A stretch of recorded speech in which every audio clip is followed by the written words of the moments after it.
Yeah, it was comfortable, but you always know that in the back of your mind, you do feel that Villa and the way they're playing, especially with that mid-block and the pace they've got up front, then they're going to have a chance of scoring. So, you know, it was up to us to be a little bit more calm about the way we were doing, bring them onto us a little bit more, try and break through. But it didn't happen.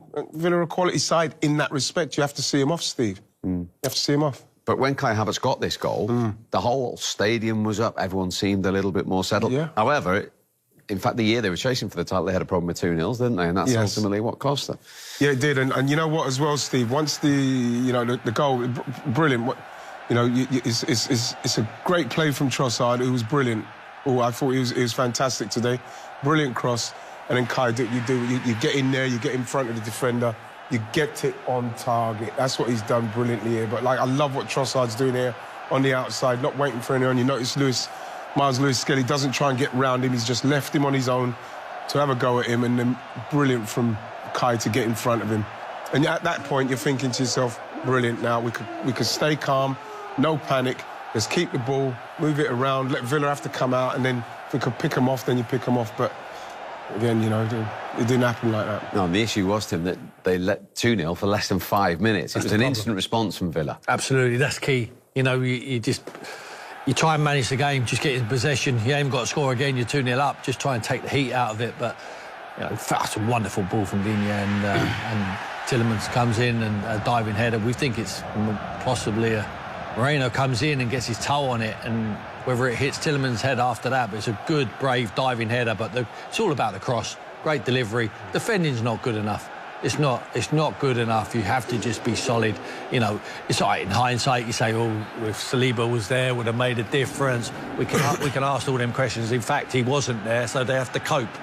You know, other teams have to cope when they're losing big players. Arsenal have to find a way of coping. All teams do. If you want to win the Premier League, can't worry about what you haven't got. You've got to worry about what you've got and making the best of it and trying to get maximum points. And that was the key moment. They struck back too early. If they would have killed the game for 10, 15 minutes, it didn't happen. And it felt like, well, I mean, we said it, and we was watching the game, we felt if they score Villa, it could be very difficult for Arsenal. The more you watch it and you think to yourself, can we keep the ball, can we play? Even when Villa, when they were in that position to get the ball out to Digne, you just felt like we were a little bit off it. And for Tielemans to be able to run off of Moreno and get on the inside of him like that was, again, it's not good enough. That's poor defending.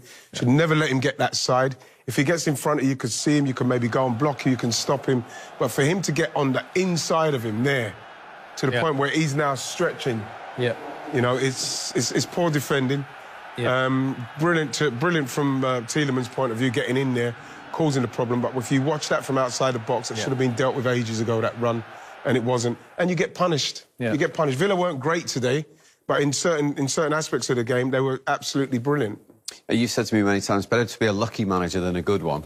Unai Emery was about to take Ollie Watkins off. John Duran had his tracksuit top off. The number was prepared. The piece of paper was into the fourth official, and then this happened. And then this happens, I mean, Wright, he would never have been in this position because they never ever brought him off. But Ollie was coming off. Wonderful cross to the back post, but it's poor defending. I cannot tell you how bad this is from Thomas Partey here. He has him there. He's got him in a good position. Now he hasn't. He steps up. The rest of the defence drop. He needs to drop with the line. Just manage it. Head the ball. And Ollie just keeps his eye on it. And he cannot believe that misses Kai Havertz's head, and he just gets a volley on it. He's so close. Raya has no chance, goes above his head. You know, as you said, it's Unai Emery has won for him there. He got lucky on that one because who's to say John Duran wouldn't have done that anyway. Ollie Watkins will score goals. If you leave him on the pitch, you give him the service, he will score like Duran does when he comes off the bench. I do feel for Thomas Partey there, though. You know, he's a right back. He's playing right back. He's a midfield player.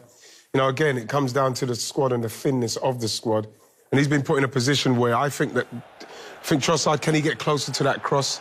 You can see the poor movement from Thomas Partey. He's not used to that movement.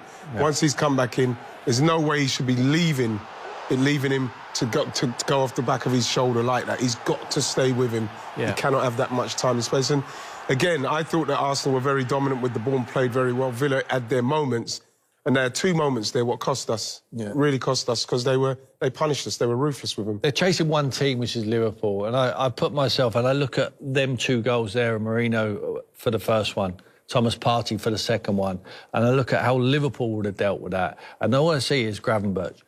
Gravenberch does the ugly side of the game. He's responsible. He sees it. He defends. He helps out his defenders. I think these Arsenal players play for themselves too much to say, well, that's my job. I'm a midfield player. I feel for Thomas because he's not a right back. They're asking him to do a job because it needs must at the moment because of the injury problems they have. But you need to be diligent. You need to do your job. You need to be responsible for your team. Unfortunately, the 2 central midfield players, one playing right back today in Thomas Partey, have cost them today because they haven't been willing to put their bodies on the line and do their jobs properly. They're just intent of just waiting to get the ball forward and then they want to join in. We can all want to join in and play and go forward and create chances and score goals. Sometimes you have to put tackles in. You have to get your goal side. You have to head the ball out of the box. They're not doing that well enough, whereas Gravenberch for Liverpool is doing all that and more. OK, let's hear from the man who did punish Arsenal with that second goal, killer goal in the end, Ollie Watkins. Ollie, what a fight back. Just how satisfied can you be with that point today? Yeah, I think really satisfied, you know, going 2-0 down and then bringing it back and then pushing on, looking like we could get a third. I think, you know, it's massive to go 2-0 down at the Emirates is tough to come back from behind, and obviously we did that. We rescued a point, so yeah, it's positive.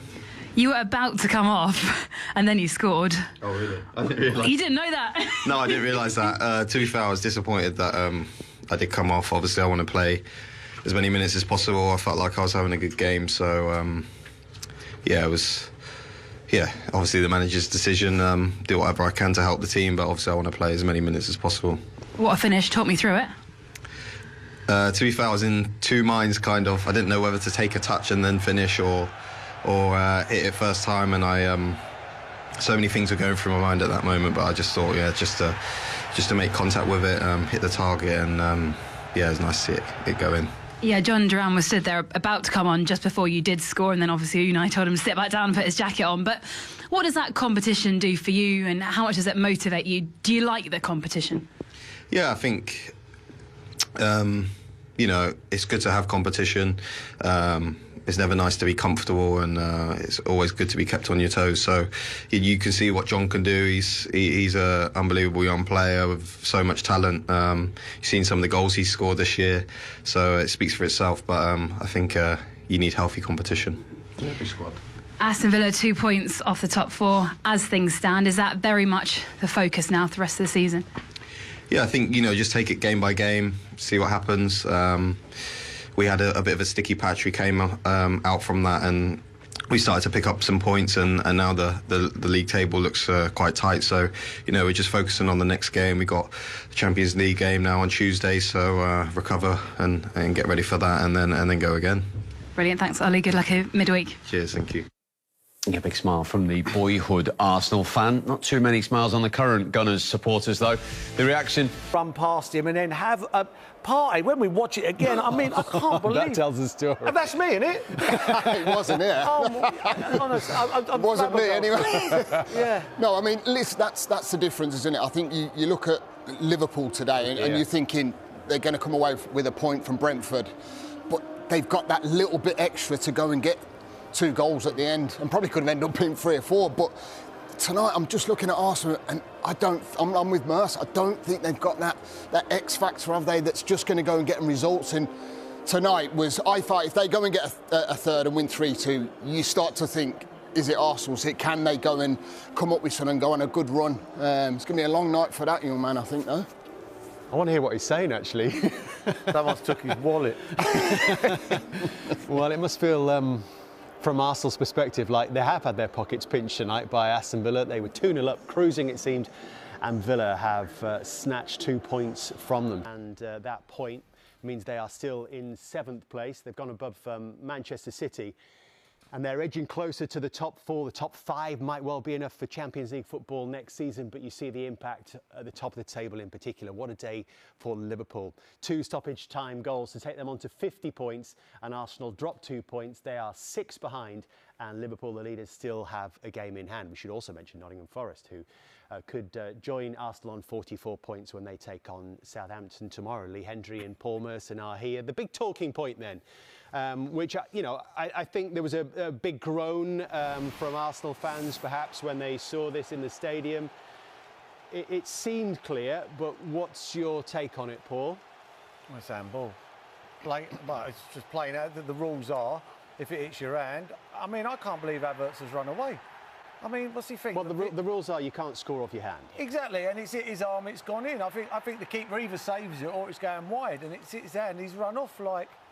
I can understand if it's in the Championship, you're going to get away with it. There's no VAR. The thing is, I mean, as a player, surely you know it's hit you. Well, we know the rules these days, but it's 3 minutes to go. What are you going to do? I know. I'm just saying, you're not going to celebrate, I suppose, but it's quite clear. Maybe you've been trying to convince yourself that it hasn't hit your hand. Yeah, maybe. So, but if it's your arm, it's your arm, and you feel it. But it's plain to see, it's not. And he's trying to say it's his chest. It's not a tight one. Did it not hit his chest? No, definitely not. Definitely not. All right, let's bring you some live reaction because it's a brilliant point this for Aston Villa. We shouldn't forget that. And Ollie Watkins has been chief nuisance maker yet again against Arsenal. I'm not sure how popular you're going to be around the Emirates, Ollie,